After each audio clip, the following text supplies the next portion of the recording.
संपूर्ण राज्यभरात गाजत असलेल्या परतवाडा येथील लैंगिक शोषण प्रकरणी नेत्यांकडून तीव्र प्रतिक्रिया उमटत आहे। माजी खासदार नवनीत राणा यांनी देखील या प्रकरणात आपली प्रतिक्रिया व्यक्त केली।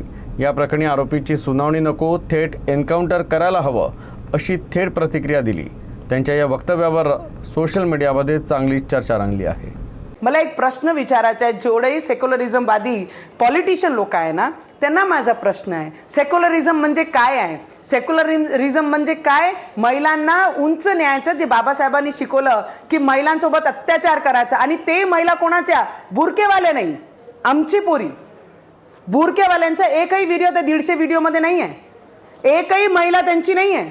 महिला कोणाची आहे? आमच्या। लव जिहाद हे करतात, हे त्यांना जबरन कमला वाचायला लावतात, हेच त्यांना नमाज करायला लावतात, हेच त्यांना बुरका घालायला लावते। आमचे मुली आहे त्यांना, त्यांचे मुली एकही त्याच्यामध्ये दिसणार नाही। सगळ्यात दुर्दैवी गोष्ट आहे आमचे या देशामध्ये की ऑपोजिशन पार्टीला हे वाटत नाही की हे मुली त्यांचे जरी असल्या तर हे आमचे रक्तातले आहे।